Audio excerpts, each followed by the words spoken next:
Europe में राष्ट्रवाद का उदय, क्रांतियों का युग 1830 से 1848। हिंदी सारांश। 1830 से 1848 के बीच यूरोप में उदारवाद, लिबरलिज्म और राष्ट्रवाद, नेशनलिज्म का तेजी से विकास हुआ। 1815 के बाद स्थापित रूढ़िवादी शासकों ने अपनी सत्ता मजबूत करने की कोशिश की, लेकिन शिक्षित मध्यम वर्ग जैसे प्रोफेसर, शिक्षक, व्यापारी और क्लर्क ने स्वतंत्रता, समानता और राष्ट्रीय एकता के लिए अनेक क्रांतियों का नेतृत्व किया। 1830 की फ्रांसीसी क्रांति। जुलाई 1830 में फ्रांस में बोरबोन राजवंश को हटाकर लुई फिलिप के नेतृत्व में संवैधानिक राजतंत्र स्थापित किया गया। इस क्रांति का प्रभाव पूरे यूरोप पर पड़ा। इसके परिणामस्वरूप बेल्जियम ने नीदरलैंड से अलग होकर स्वतंत्र राष्ट्र का दर्जा प्राप्त किया। ग्रीस का स्वतंत्रता संग्राम। ग्रीस 15वीं शताब्दी से ऑटोमन तुर्क साम्राज्य के अधीन था। 1821 में यूनानियों ने स्वतंत्रता के लिए संघर्ष शुरू किया। यूरोप के कई राष्ट्रवादी, कवि और कलाकार ग्रीस के समर्थन में आए। प्रसिद्ध अंग्रेज कवि लॉर्ड बायरन ने भी इस युद्ध में भाग लिया और 1824 में उनकी मृत्यु हो गई।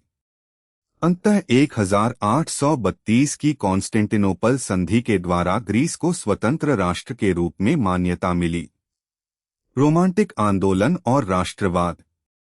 राष्ट्रवाद केवल युद्धों से नहीं, बल्कि कला, साहित्य, संगीत और लोक संस्कृति से भी विकसित हुआ। रोमांटिक आंदोलन के कलाकारों और कवियों ने तर्क और विज्ञान की बजाय भावनाओं, संस्कृति और परंपराओं को महत्व दिया। जर्मन दार्शनिक जोहान गॉटफ्रीड हर्डर ने कहा कि किसी राष्ट्र की वास्तविक संस्कृति उसके सामान्य लोगों, वॉल्क की लोकभाषा, लोकगीत, लोकनृत्य और लोक कथाओं में होती है। इन सांस्कृतिक तत्वों ने राष्ट्रीय भावना को मजबूत किया। पोलैंड में भाषा और संस्कृति का महत्व।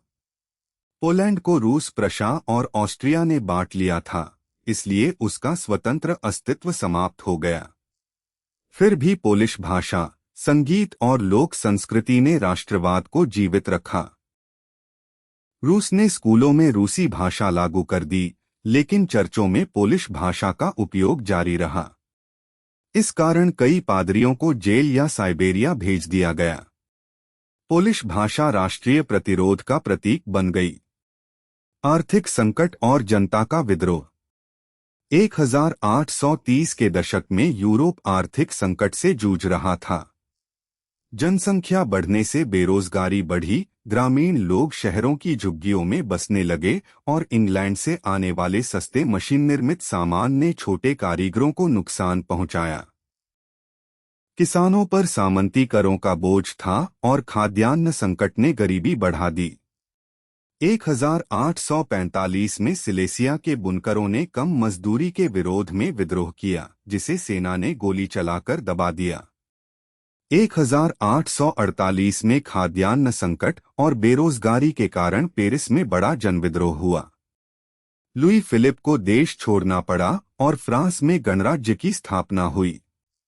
सभी 21 वर्ष से अधिक आयु के पुरुषों को मतदान का अधिकार मिला तथा रोजगार देने के लिए राष्ट्रीय कार्यशालाएं स्थापित की गईं। 1848 की उदारवादी क्रांति। 1848 में जर्मनी, इटली, पोलैंड और ऑस्ट्रो-हंगेरियन साम्राज्य में शिक्षित मध्यम वर्ग ने संविधान, प्रेस की स्वतंत्रता, संगठन की स्वतंत्रता और राष्ट्रीय एकीकरण की मांग की। जर्मनी के फ्रैंकफर्ट में 831 प्रतिनिधियों ने सेंट पॉल चर्च में राष्ट्रीय संसद बनाई और एक संविधान तैयार किया।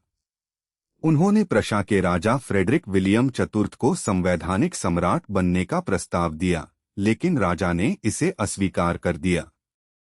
सेना और राजशाही के विरोध तथा मजदूरों के समर्थन की कमी के कारण यह संसद अंततः भंग हो गई। महिलाओं की भूमिका। 1848 की क्रांति में महिलाओं ने राजनीतिक संगठनों का गठन किया, समाचार पत्र निकाले और आंदोलनों में सक्रिय भाग लिया। फिर भी उन्हें मतदान का अधिकार नहीं दिया गया और फ्रैंकफर्ट संसद में केवल दर्शक के रूप में बैठने की अनुमति मिली।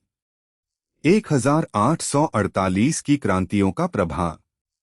हालांकि 1848 की अधिकांश क्रांतियां तत्काल सफल नहीं हुईं, लेकिन उन्होंने यूरोप की राजनीति को बदल दिया। शासकों को समझ आ गया कि जनता की मांगों को हमेशा दबाया नहीं जा सकता। इसके बाद मध्य और पूर्वी यूरोप में कई सुधार किए गए। हैब्सबर्ग साम्राज्य और रूस में दास प्रथा, सर्फडॉम और बंधुआ श्रम समाप्त किए गए तथा 1867 में हंगरी को अधिक स्वायत्तता प्रदान की गई। निष्कर्ष: 1830 से 1848 का काल यूरोप में राष्ट्रवाद और उदारवाद के विकास का महत्वपूर्ण दौर था। इन क्रांतियों ने स्वतंत्रता, लोकतंत्र, संविधान और राष्ट्रीय एकता के विचारों को मजबूत किया।